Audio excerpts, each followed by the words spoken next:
Can you hear me now? I think you. I think they can hear me because it says it's getting some sound. So it seems to be a problem with Yeti. Okay, finally. Okay. Woo! Oh, it's still. What's going on is I have a microphone called a Yeti stereo microphone, and for some reason the software is not reading it, despite the fact that when I'm running under Skype, it works just fine. So I'll deal with it another time. So hopefully the quality audio of this is going to be fine. Anyways, um, back to what I was saying. Rebecca Heineman, been in the video game industry since the beginning of time, and in today's special edition of Burgertime, we're going to be talking about the Coleco. Now, this is my wife, my special guest, Janelle Jakeways, and tell them about yourself. Well, I've been in the video game business as long as Becky. So I go back to, well, I started in games in 1976 in tabletop games. But in 1980, I went to work for Coleco, the toy company on the East Coast. And I was there when they started doing the tabletop electronics. I was a game designer then. And then they started the ColecoVision. And for the entire run of the ColecoVision and Atom computer at Coleco, I was the manager and later director of the game design group. So every entertainment game that went through Coleco passed through my hands in one way or another. Which brings us to the topic today. When Coleco first founded in making video games, all the video games they were making were all done by hand. They actually used pieces of paper with grids on it and colored markers to create the sprites, and then some poor bitch or bastard had to write those down in hex values, and that's what they put inside of the actual ROMs of the ColecoVision cartridges. Give a first-hand talk about how you had to do art for this ColecoVision game. The basic way we did the art is all the arcades we converted. We never got source code. We never got graphics files. Everything was interpreted through observation. So, my assistant. So, any graphics, we drew what we saw on the screen in terms of images that could be processed by the ColecoVision, the Intellivision, and the Atari system. So at the time, we worked on graph paper. We worked on graph paper for most of the life cycle of ColecoVision and Atom, meaning everything was hand-drawn in watercolor markers on custom grid paper we had printed up. We broke things down into 8-bit tiles, 8x8 tiles that matched the rules for the Coleco graphics chip. And then each one of those tiles was line by line hex-coded into a hex code value, and then they were entered into the art database of the game. So everything was coded in by hand. Nothing was drawn in the computer, because this was 1982 through 1983, and those tools did not exist for our system. Which brings us to what's in the box. Shall you give an introduction of what we're going to be finding inside this box? Okay, a while back, a discussion came up on one of the ColecoVision forums on Facebook about art tools for the Atom computer.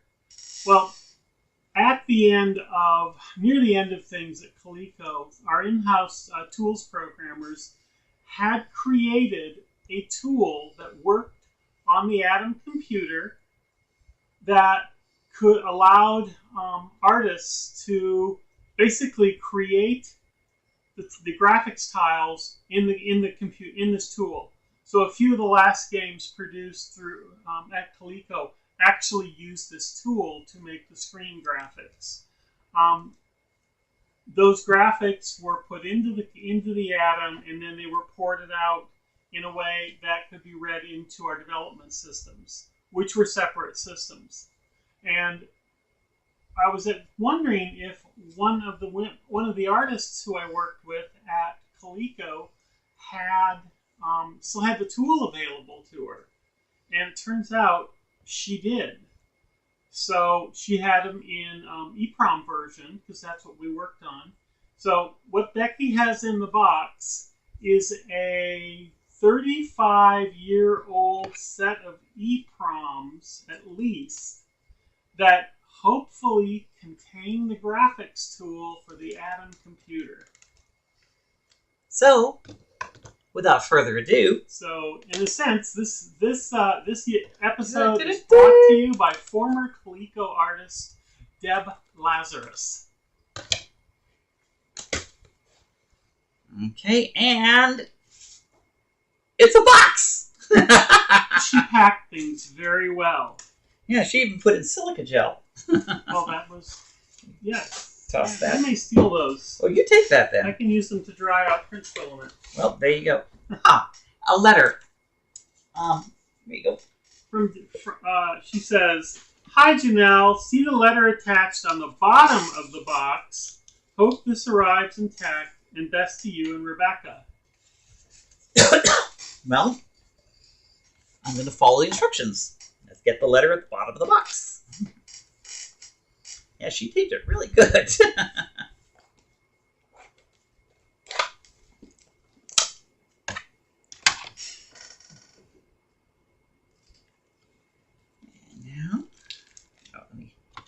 don't want to tear any more than I'm already tearing. I want the contents to be given over to you. There you go.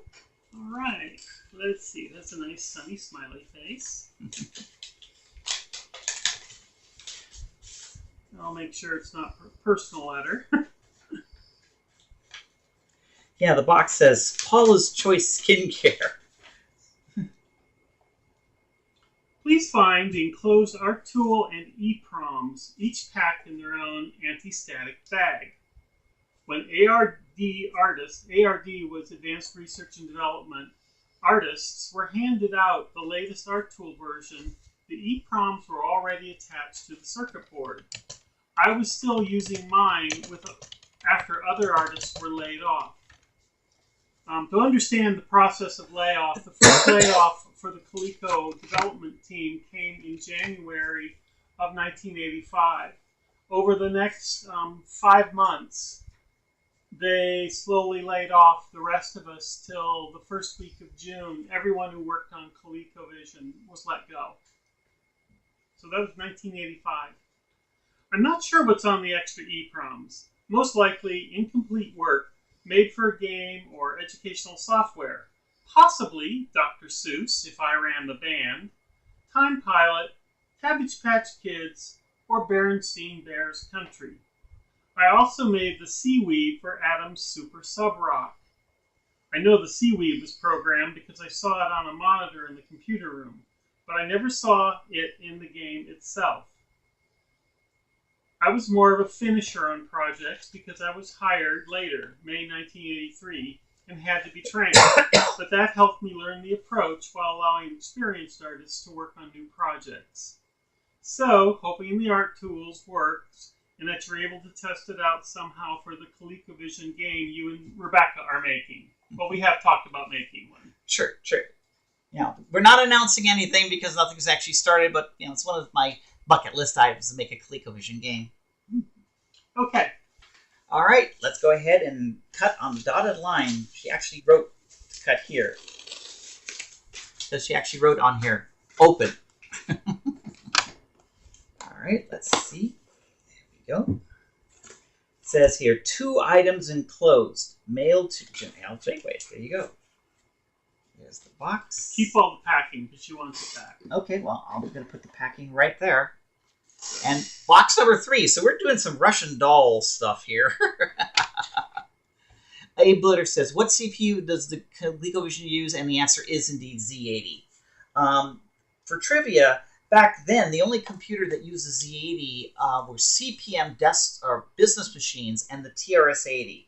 Pretty much all the other 8-bit computers of the time were using 6502s, such as the Apple II, Commodore line, and the Atari line of computers. I think the only one that also bucked the trend was the Texas Instruments color computer, which used a 99 chip. Yeah, it has the same color chip in it as the TI. The TI color computer. Yep. And then there was the TRS-80 color computer, which used a 6809. But pretty much everybody else there used 6502s.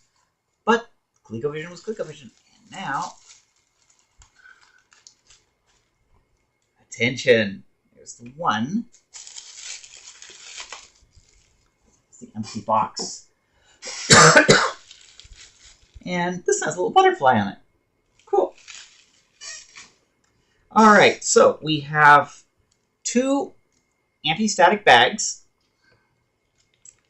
And hopefully there'll be some EPROMs in here. Oh, yes. This one has 4 EPROMs in a cartridge. Oh, my.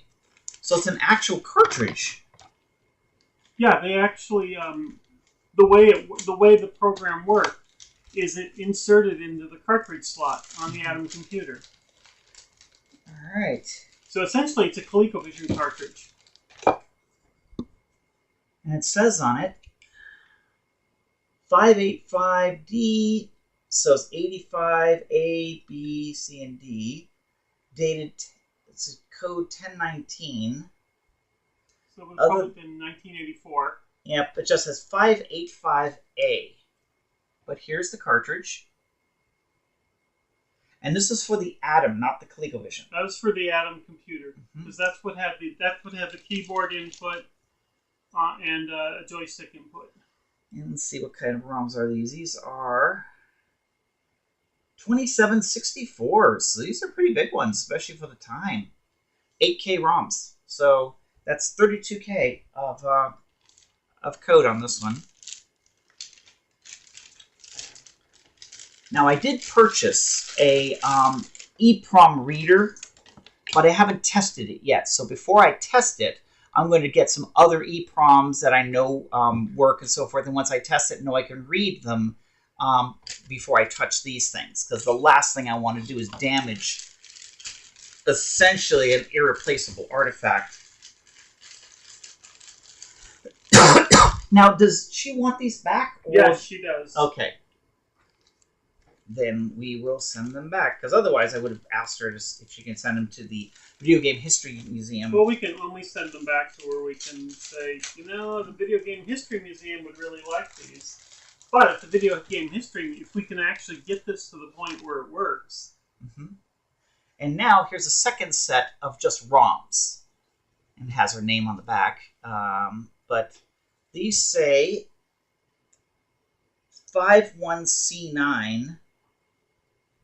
And they're just marked 1, 2, and 3, and 4. So my guess is that I just take these ROMs, replace someone in the cartridge to run whatever's on this. Now, just so you know, this is just the ROMs to run the ART tool. There's no disks or floppy. I mean, in the ART tool, do you remember how they actually saved the files? Was it on the data tapes, or they were probably saved out to data drive tapes? Yeah, because I know they're not saving them on these EPROMs. That's not happening. And if they were battery backed up RAM, well, after 35 years, it's quite toast. I never had access to that tool.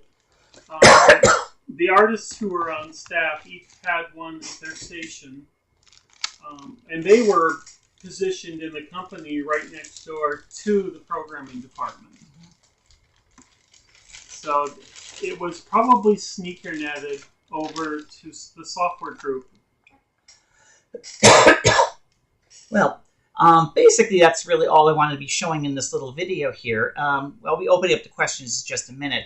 But once again, what we have here, thanks to another former artist over at Coleco, a copy for the Atom of the official Coleco tool they used to draw art for their games. Now, these, of course, in the latter years. The early years were, using grid paper and colored markers. I mean, I can say one game I know we put on it was the 2010 action game. Uh-huh. Based on the motion picture. Now, we mentioned that, you mean like on the Atom as a cartridge? No, it was a ColecoVision cartridge. Uh-huh. So we did the game using these tools. Ah, this tool. Yes, Okay. to create that. Frank Lamb, I believe, was the artist on that. And we also did at least the big splash game screen for the text game using that tool. And so anything that was done around that time period would have also probably been done on the tool. Okay. Yeah, I need to go ahead and find me a ColecoVision Atom emulator if one exists. I think there is one. Or we can figure out where in the garage is my ColecoVision Atom. Yep, but once we find that, we can just unpack it, get it up and running, and just run it on the real hardware. Or John may have one out at the museum. Probably does, if anything. But the first things first is that just dumping these ROMs, getting them into a position so at least they're archived for future generations, and then of course testing these ROMs on this cartridge on an actual real hardware and see what goes on. I'll probably be doing another video later on just showing the video screens and stuff and how to use it. I'm not prepared for that right now because, quite frankly, I didn't really even know what was in the box. If it was going to be loose ROMs or if it was going to be a full cartridge. And now I see the answer is yes. Questions here. Let's see. One person writes, Al Capone's locker, gotta dump him. See, Kitty wants to help. Kitty wants to distract. Be Righteous asks, what CPU does the ColecoVision use? And the answer we already said was Z80. Tom Rivora says, Bali was Z80. No love for the Bali. That's true. The Bali Astrocade. Thank you for reminding me about that one. Then, of course, there's the Fairchild Channel F, which used the F8 processor. And then in television, used the General Instruments 5010.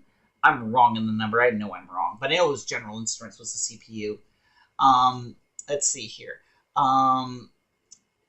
A Blitter writes 82, 83, 84, 85, 86. Okay, you just proved that you can count. Let's see. The 89 and 72 series uses 68K. I'm not sure what series you're referring to, like the Atari STs things or something like that. A Blitter writes, I have a friend who seriously believed that data was stored in the batteries, and that by being rough with inserting and removing the batteries, you would damage the data stored inside. I've worked customer service. I believe that statement. A Blitter writes, and then Becky can write an emulator. Yeah. Tom Rivora writes, have you seen the Atom? He says, yes, I have. I've actually worked with an Atom. We both own Atoms, except hers is in the box. Mine's in pieces. Be Righteous writes, I have 8 ColecoVisions in various states of working. All you need is one. Chris Fratz writes, this was about TI calculators. Okay.